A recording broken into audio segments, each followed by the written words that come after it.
It's a huge honor to be here as a student journalist. Sometimes it feels there's a lot of grueling pressure on day to day, and to be recognized in this way and to know that people are actually reading our work and are getting something out of the things that we have to contribute to not only our local community but the greater Pennsylvania national audiences is incredibly rewarding and inspiring to keep going. The recognition is it's really cool. We don't do it for the recognition, obviously, but it's really nice to have it, something tangible, and also to just have this opportunity to be surrounded by a lot of other collegiate journalists, professionals in the field. There's some really, really cool high school students here who are doing awesome work that I would not have been able to do at this age. It's about the recognition that award distinguishes me among the other people that I am surrounded by. What do you bring to the table that others can't? Having this recognition of the work that we did was really kind of surreal, and I think a testament to really our staff. We don't come from a recognized major. We're also relatively from a small area, and I think something like this is a big deal for people like us that come from smaller newsrooms that cover smaller areas, that we don't get a lot of recognition for the reporting that we do, even though we have a staff of over 150 people. But I feel like a lot of times, it goes overlooked a little bit, even though we're reporting on the community, we're reporting on the outside of Lehigh. So to win an award like this, it's really special to us to actually know that, people are reading our paper and they appreciate the work that we do. We use the First Amendment all the time as not only an excuse, but as a reason and as a purpose as to why we do what we do.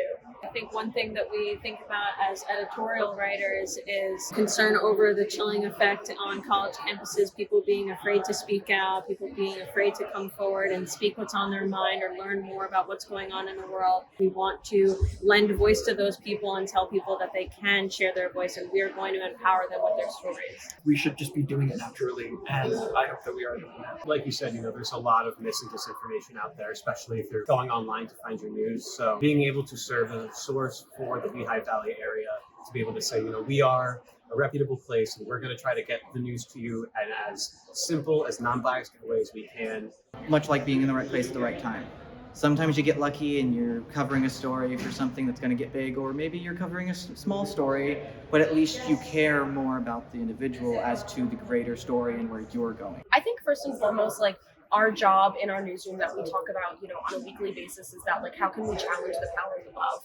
How can we still be the watchdogs, even as students, even as these administrators that do hold power over us? How can we challenge that, and how can we go about that in a respectful but also thoughtful and well-meaning way? But at the end of the day, journalism has taught me the importance and value and foundations in storytelling. Being able to communicate, connect, and share stories with and to other people is something I cherish. The skills that I've learned in terms of writing, thinking, as Layla said, narratives, being able to craft a story, learning how to talk to people, sources, trying to break those barriers of social anxiety, those are things that working in journalism, even at the college level, it really helps you to do. And it's something that no matter what field I'm in the future, I'm going to be able to get a better from. Being in the right place at the right time, I think, defines not only you as a person and as a career and in your life, because you can choose to be somewhere and you can choose not to be somewhere. And that is what defines you in the greater span of everyone else.